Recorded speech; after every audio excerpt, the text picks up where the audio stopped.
Welcome to Sleepy Historian.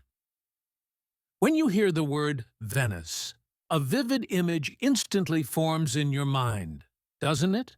Gondolas, masks, narrow streets crowded with tourists, and a romantic city floating on water. Boats gliding along the canals, pigeons in St. Mark's Square, and colorful Murano glass sold on every corner.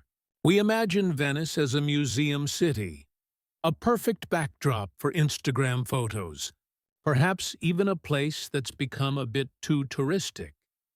But the Venice you see today is only a faint shadow of what was once one of the most powerful maritime empires in the world. Long before tourists arrived, centuries before selfie sticks and cruise ships, this city built upon swamps ruled the Mediterranean for more than 1,000 years. The Queen of the Seas, the gateway between East and West, and perhaps the longest-lived republic in human history. Tonight, we're leaving behind the postcard version of Venice.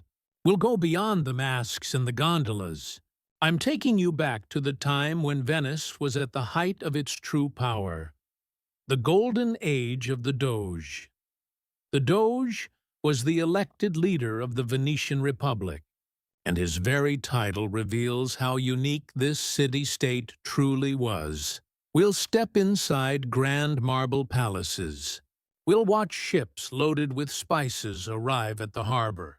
We'll witness some of the most intricate diplomatic games in world history. And most importantly, we'll uncover how, with almost no natural resources, a city built on mud and water managed to create an empire. But before we dive in, please take a moment to like this video and subscribe to the channel. It's a simple yet wonderful way to support what I do, and it truly means a lot to me. I'd also love to know where you're watching from and what time it is where you are. Share it in the comments below. Now, get comfortable. Let the noise of the modern world fade away, and come with me to a time filled with the scent of marble, seawater, and gold. An era when masks weren't just for carnivals, but for survival itself.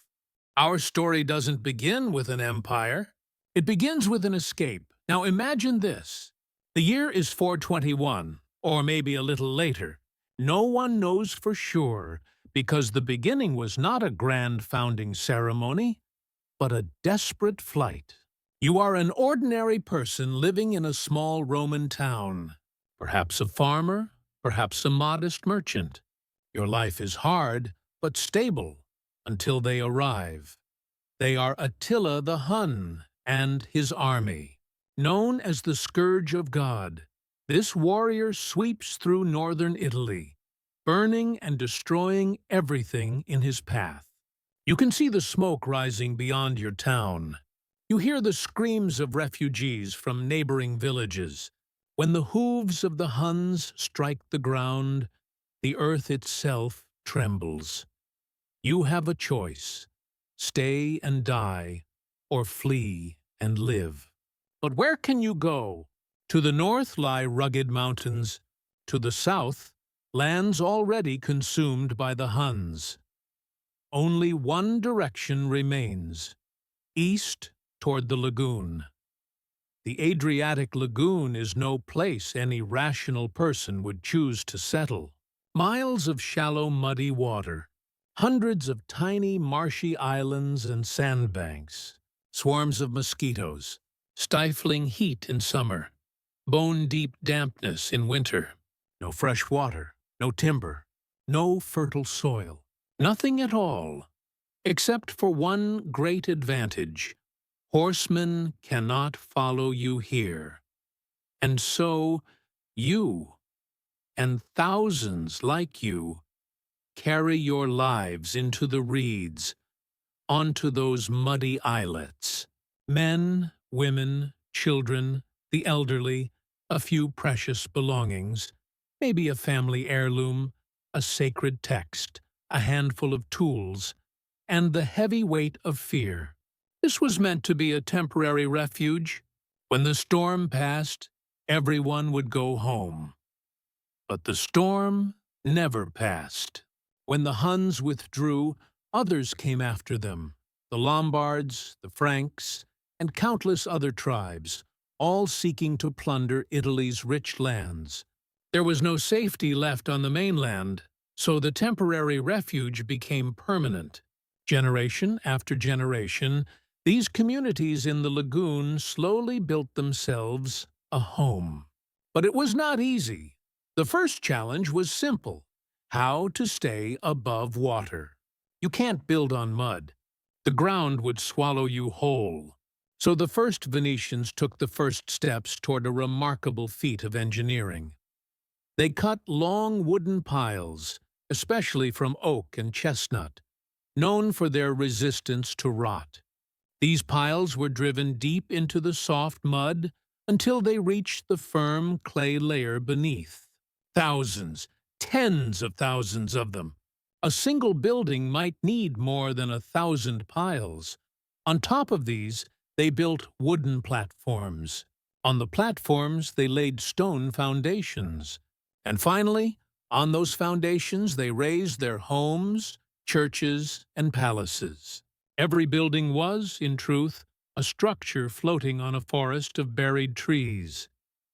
The second challenge: fresh water. The lagoon's water was salty and undrinkable. To survive, they built great cisterns to collect rainwater. Under every house and every square lay carefully constructed filtration systems, layers of sand and charcoal that purified the water before it was stored underground. The system was so vital that to poison or pollute a cistern was punishable by death. The third challenge: the economy. They had no farmland, no mines, no forests. They had to trade or die, and here necessity became opportunity. The lagoon's position was perfect. To the north, beyond the Alps, lay the wealthy cities of Europe. To the south and east, the riches of the Silk Road, the gold of Byzantium, the spices of Egypt. Venice stood right between these two worlds, the perfect middleman. The first Venetians began modestly, fishing in the lagoon. Then they sold salt to nearby towns. Sea salt from the lagoon, the #1 method of food preservation at the time. Soon they built larger boats and traded along the coast. A generation later, they crossed the Adriatic. A century later, Venetian ships were present in every port of the Mediterranean. But they did more than trade goods. They discovered something even more valuable: information.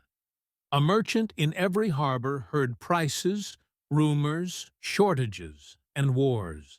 Who was fighting? Who was starving? Where goods were scarce or abundant.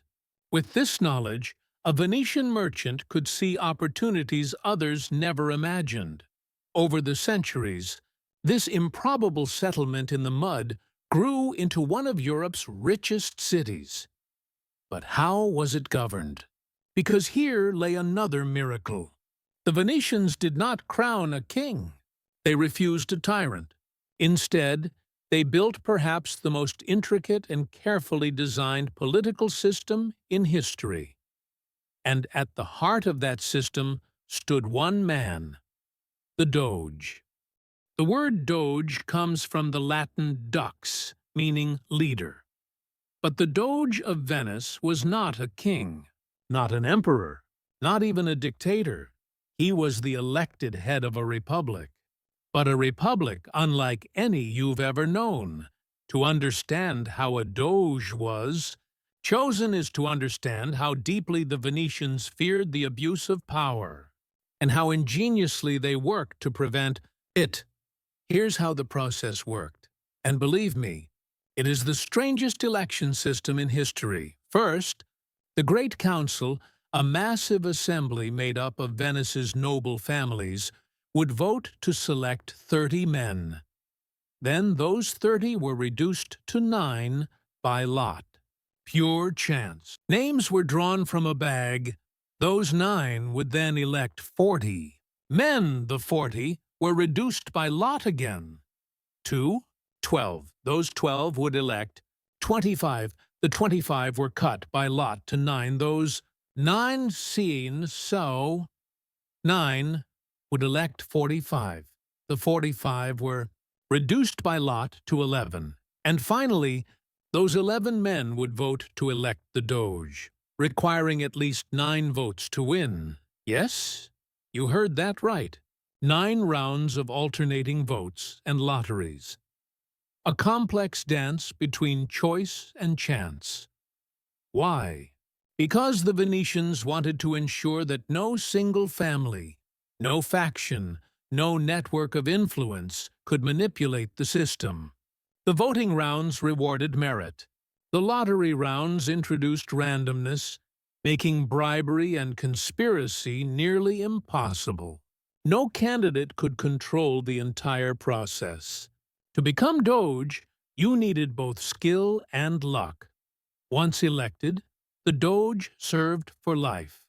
He was surrounded by immense honor and ceremony, dressed in robes embroidered with gold, presiding over grand state rituals, welcoming foreign ambassadors. He was the face of Venice, but the real power? It lay elsewhere. The Venetians had built in safeguards everywhere. The Doge could not change laws on his own. He could not declare war. He could not sign treaties without approval. He could not even receive private letters.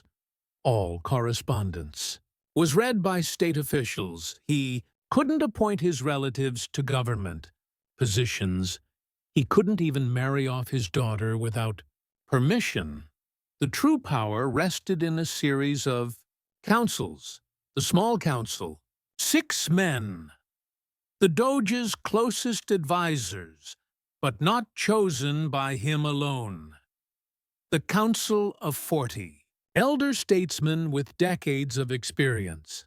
The Senate, the great policy body of hundreds of members. And the most feared of all, the Council of 10. The Council of 10 was part secret police, part intelligence agency, part high court. Their duty was to protect the state from threats. And in Venice, a threat could come from within as easily as from abroad. If a noble amassed too much power, plotted assassinations, or sought popular support, the Council of 10 would act. Deep within the Doge's palace, behind marble corridors, there was a small room. Stone walls, a single window, 1 table. Here, the Council of 10 met. On the door was a stone letterbox called Bocca di Leone, the lion's mouth, where citizens could anonymously submit accusations of treason or conspiracy. Every report was read. Every case was investigated. If you were found guilty, the trial was secret. The punishment, swift. And sometimes, one morning, a noble would simply disappear. Exiled, or, more darkly, quietly executed in the dungeons beneath the Doge's palace. The Venetians believed fiercely in freedom. But their freedom came at a terrible price. Constant surveillance, extreme control, and a system where power was deliberately fragmented. No single man could ever dominate it. No one could destroy it, because the system was the power, and it worked. The Venetian Republic endured for more than 100 years, while most kingdoms collapsed after a few generations. Venice thrived for centuries, but the real question is, how did it grow so rich? Because good governance alone wasn't enough. Venice had mastered politics, but its true power lay in its economy. There was a scent of wealth in the air. cinnamon, cloves, pepper, ginger, and musk. In the Middle Ages, these spices weren't just ingredients for food. They represented status, power, and unbelievable profit. In Europe, the easiest way to measure a noble's wealth was by how much spice they used in their meals. In the cold winter months, spices were needed to mask the taste of salted meat. They were also used as medicine, in perfumes, and even as incense in churches. And all of these spices came from one place: the East. India, Indonesia, the island of Ceylon, the Moluccas, the Spice Islands. From these distant lands, caravans and ships carried their precious cargo westward. But before reaching Europe, they had to travel through a long and complicated network of routes. Along the Silk Road, across the Red Sea, through Egypt, Syria, and Byzantium. At every stop, there was another middleman, another tax, another price increase. This is where Venice came in. The Venetians became the most important link in that chain. They bought the spices from the East, transported them across the sea to Europe, and sold them for massive profit. A kilo of cloves, worth almost nothing in the Moluccas, was a fortune in Venice. And in London, Paris, or Vienna, it was worth its weight in gold. Venice's dominance in this trade was no accident. It was the result of careful strategy. First strategy: monopoly on information. Venetian merchants kept the spice routes secret. They knew which ports to visit, which traders to deal with, and which wines blew in which seasons. They were extremely careful not to let this knowledge leak. If a Venetian sailor sold trade secrets to a rival city, say Genoa, he was charged with treason. The punishment: death. Second strategy: naval technology. Venice was a master of shipbuilding. The Arsenal, Venice's massive state shipyard, was perhaps the most advanced shipbuilding complex in the world. At its peak, the Arsenale could produce an entire ship in a single day. One day! Centuries before the Industrial Revolution, this was one of the earliest examples of mass production. Tens of thousands of workers labored in the Arsenale. Carpenters, blacksmiths, caulkers, rope makers. Each was a specialist in their craft. Shipbuilding was standardized. Parts were pre-made and assembled like a giant puzzle. Visitors were stunned by this efficiency and power. Even Dante referenced the Arsenale in the Divine Comedy. Venetian ships were designed to be fast, durable, and capable of carrying large cargoes. The Galea Grossa trading galleys could move by both sail and oar. When the wind died, the rowers kept them moving. That meant speed when others stood still. Third strategy: a mix of violence and diplomacy. Venice was not just a merchant republic. It was also a naval power. Its fleet was one of the strongest in the Mediterranean, and it wasn't afraid to use it. There was a centuries-long rivalry between Venice and Genoa. The two maritime republics fought endlessly for control of Mediterranean trade. This wasn't just economic competition. It was war, naval battles, blockades, and sieges. One of the most famous clashes was the Battle of Curzola in 1298, where Venice was defeated by Genoa. Thousands of Venetians were taken prisoner. Among them was one man, Marco Polo. In a Genoese prison, Marco Polo told his cellmate, Rustichello da Pisa, about his incredible journey to the East years earlier. Rustichello wrote it all down, and thus, in a prison cell, the travels of Marco Polo was born. Marco Polo's journey perfectly captured the spirit of Venice's reach.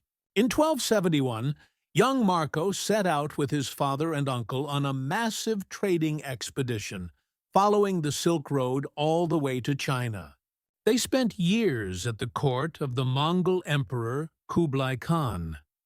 Marco served in various positions for the empire and saw firsthand the wealth, sophistication, and vastness of the East. When they returned to Venice 24 years later, in 1295, they were barely recognizable. But the stories they brought back, silk, paper money, coal, jewels, exotic animals, and faraway lands, ignited Europe's imagination. The Travels of Marco Polo became one of the most widely read books of the following centuries. Even Christopher Columbus carried a copy on his voyage to the New World. Yet Venice's wealth wasn't built on spices alone. Silk, glass, slaves, salt, grain, wine, timber. Almost everything passed through its markets. Venice was like a medieval Wall Street, or perhaps a medieval Nasdaq. Around the Rialto Bridge, bankers, brokers, notaries, and merchants struck deals. It was here that the foundations of modern finance were laid. Checks, bills of exchange, maritime insurance, all invented or perfected in Venice. But Venice's greatest genius wasn't just in trade. It was in diplomacy. In Venice, wearing a mask wasn't just a carnival tradition, it was a part of everyday life. And there were deep political reasons behind it. The classic Venetian mask, called the bauta, covered the entire face. It widened below the chin, allowing the wearer to eat, drink, and speak, yet remain completely unrecognizable. When paired with a cloak and a tricorn hat, a person became totally anonymous. Why? Because Venetian society was steeped in social hierarchy. Nobles, merchants, craftsmen, laborers. But once you put on a mask, everyone was equal. A nobleman could visit the same gambling house as a servant. A political enemy could sit next to his rival at the theater, and no one would know. This anonymity was part of Venice's diplomatic genius. Because in Venice, everyone watched everyone else, and everyone knew they were being watched. Venetian diplomacy was like a chess game, every move calculated in advance. Each ambassador was not only a diplomat, but also a spy, an observer, a gatherer of intelligence. The core principle of Venetian foreign policy was simple. Never fully take one side. Always keep the balance. If one power grew too strong, Venice supported the others to restore equilibrium. The Italian peninsula was divided among 5 great powers: the Duchy of Milan in the north, the Papal States and Florence in the center, the Kingdom of Naples in the south, and Venice in the east. These states constantly formed alliances, fought wars, and betrayed one another. Venice's strategy was to let no single power dominate Italy. If Milan became too powerful, Venice allied with the Pope and Florence. If the Pope became too powerful, Venice sided with Milan. Always shifting, never sentimental, only pragmatic. This cold pragmatism often led to shocking results. Venice was a Christian state, yet it did not hesitate to ally with the Ottoman Empire against Christian rivals when it suited its interests. The Church condemned it. The Pope even excommunicated Venice. But the Republic didn't care. Religion mattered, but trade mattered more. Venetian ambassadors were sent to every major court in Europe: Paris, London, Vienna, Madrid, and Istanbul. These envoys didn't just negotiate treaties. They wrote detailed reports known as relazioni. Today, these documents remain extraordinary historical records. A Venetian envoy observed everything: the ruler's character, the intrigues of the court, the strength of the army, the state of the economy, the morale and mindset of the people. He analyzed every detail and sent his reports back to Venice. The Senate studied them and shaped policy accordingly. This was the prototype of modern intelligence agencies. Centuries before the CIA, Venice had already built a systematic, global information network. But gathering information was only the beginning. The real Venetian genius lay in how they used that information.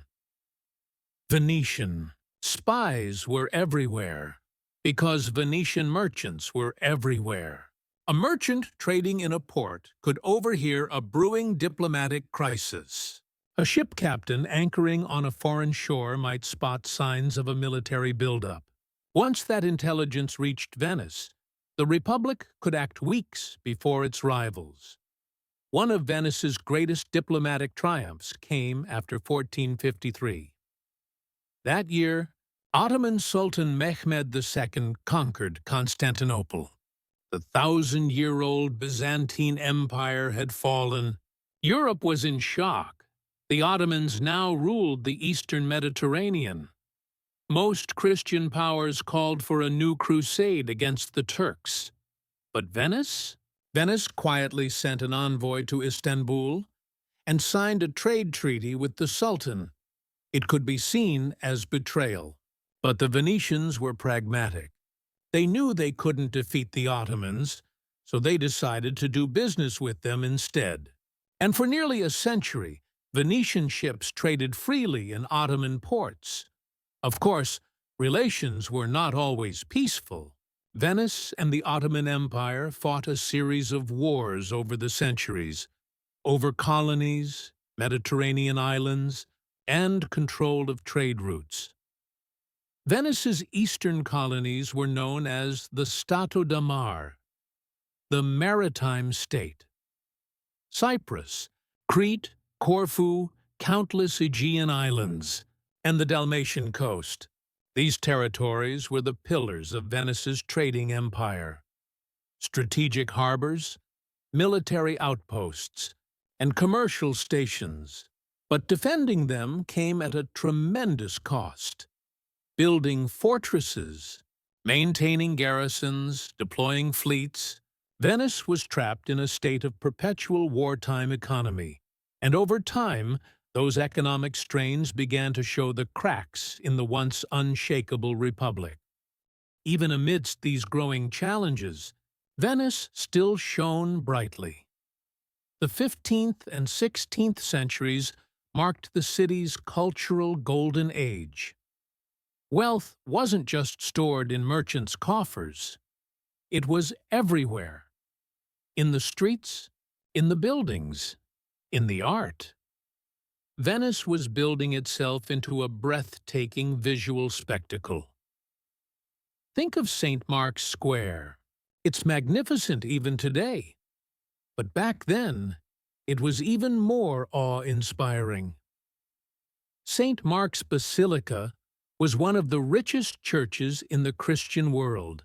Its interior was covered entirely with golden mosaics, walls, ceilings, every inch glimmering with divine light. Stepping inside felt like stepping into heaven. In front of the basilica stood 4 bronze horse statues. But these weren't just sculptures. They were war trophies, brought back from the Fourth Crusade in 1204. Venice had almost single-handedly directed that crusade and had plundered Constantinople.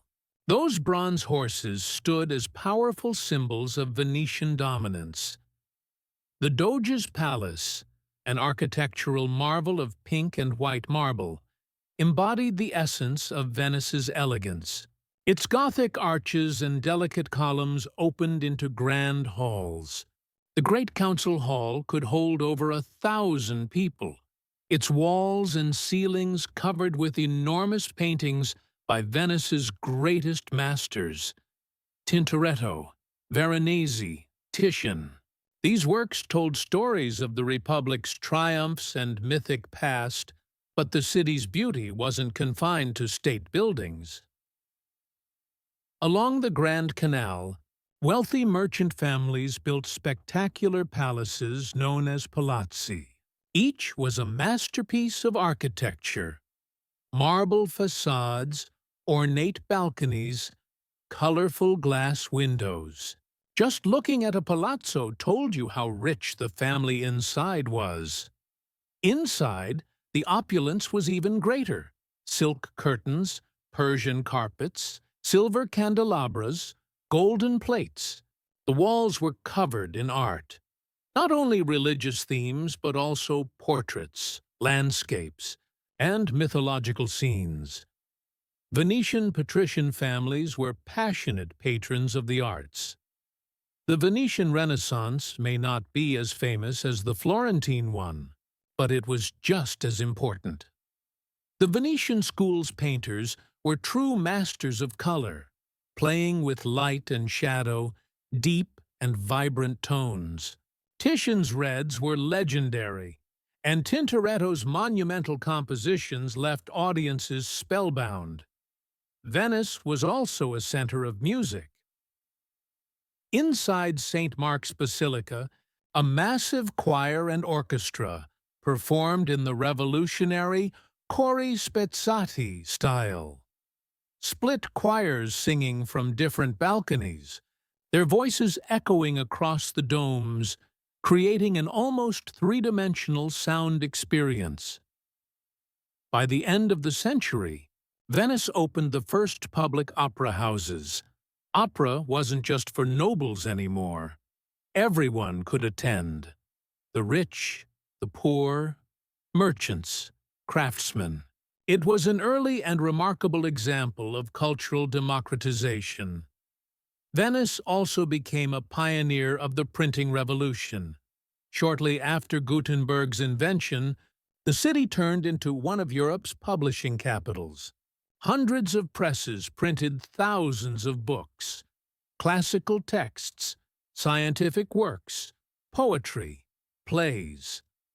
A publisher named Aldus Manutius even invented the pocketbook: small, portable, affordable editions. For the first time, books became accessible to everyone, not just the wealthy.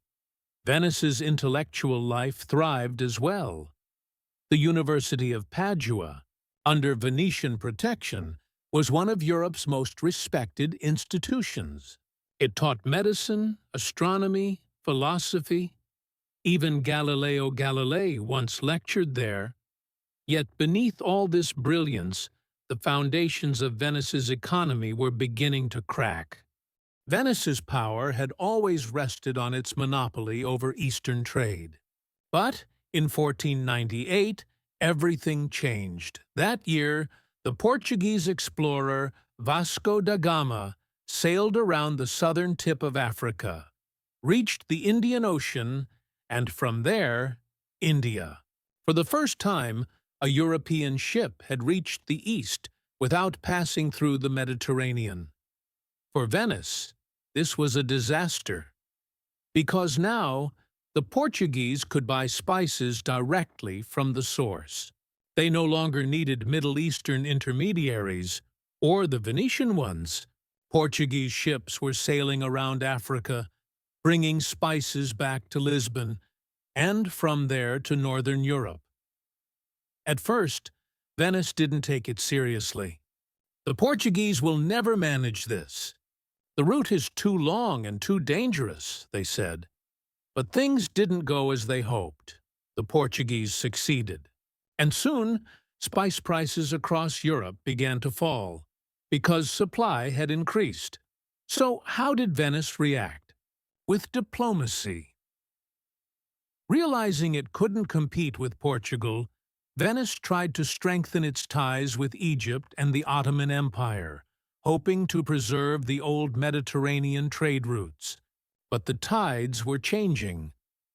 The second major blow had actually come earlier, in 1492, before Vasco da Gama. That year, Christopher Columbus crossed the Atlantic and reached the Americas.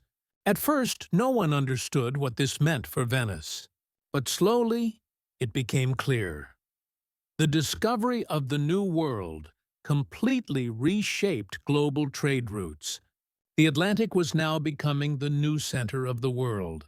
Spain and Portugal, and later England, France, and the Netherlands, were rising as Atlantic powers. Venice, on the other hand, was a Mediterranean power. And the Mediterranean was no longer at the center of the world. It was becoming a backwater sea. The third blow came from the Ottoman Empire. Throughout the 16th century, the Ottomans continued to expand, and more of Venice's colonies came under attack. Long, exhausting wars followed. In 1570, the Ottomans laid siege to Cyprus. Venice tried to defend the island, but couldn't hold out. The city of Famagusta resisted for over a year, but eventually fell. The Venetian commander, Marcantonio Bragadin, was captured and brutally executed, flayed alive. The news shocked Venice and left a deep scar on the Republic's psyche. Seeking revenge, Venice turned to Christian Europe for help, and finally forged an alliance with Spain and the papacy. In 1571, this Holy League fleet met the Ottoman navy at the Battle of Lepanto. Lepanto was one of the largest naval battles of the Renaissance. Hundreds of galleys, tens of thousands of men. It was fierce and bloody. In the end, the Christian coalition won, and the Ottoman fleet suffered heavy losses. Venice celebrated it as a great triumph. But in reality, very little changed. The Ottomans rebuilt their navy within a few years and regained their former strength.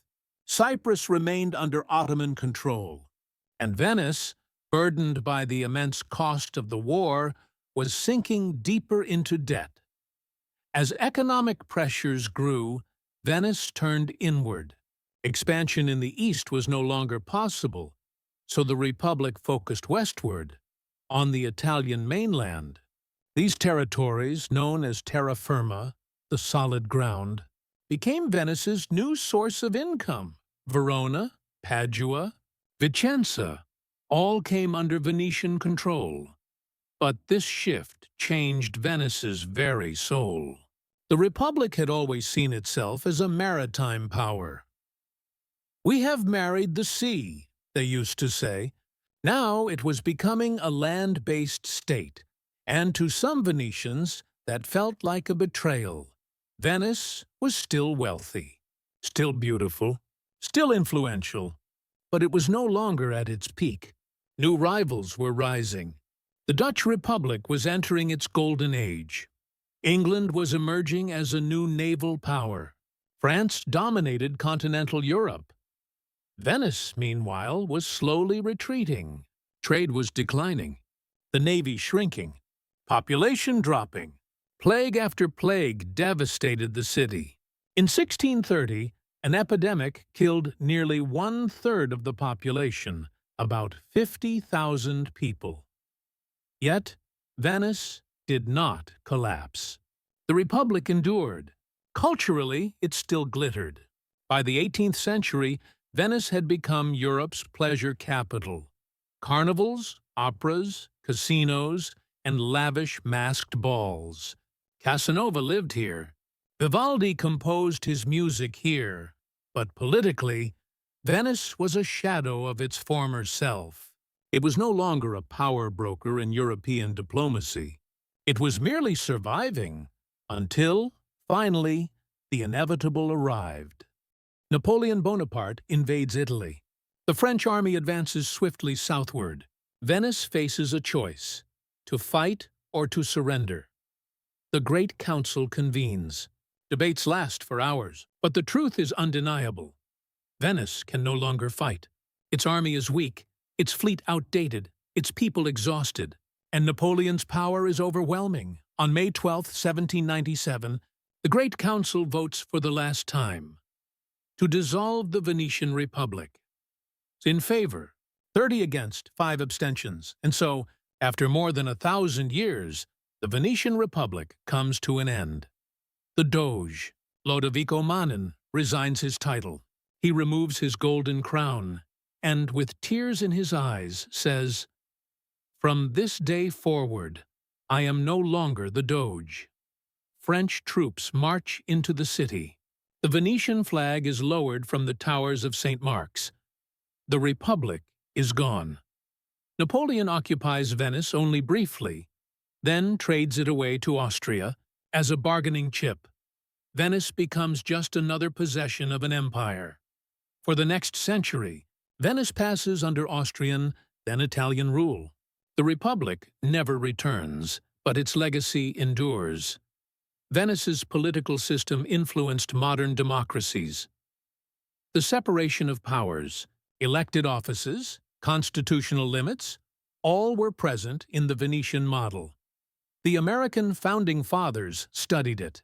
Montesquieu praised it in his writings. Venice's economic innovations, banking, insurance, maritime law, became the foundations of modern commerce, and its cultural legacy is eternal. Art, architecture, music, literature, Venice will forever remain a source of inspiration. But perhaps Venice's greatest legacy is this. It proved that even on a swamp, with no natural resources, an empire can rise, built solely on intelligence, hard work, and courage. Venice teaches us that true power does not only come from armies, but from knowledge, trade, diplomacy, and above all, a system capable of treating every citizen with fairness. Today, when tourists visit Venice, they see the gondolas, the masks, the beautiful palaces. But most of them never perceive what lies beneath their feet. The deep history, the soul of a republic that lasted for over a millennium. But tonight, you have seen it. You have walked the marble corridors where the Doges once walked. You have watched spice-laden ships arrive at the harbor. You have heard the passionate debates of the Great Council. And now, as you return to the noise of the modern world, you carry with you the memory of a forgotten empire, a republic born in the marshes that conquered the seas and forever shines in the pages of history. A symbolic montage. The Doge's golden crown resting beside ancient maps, scrolls, and ink quills.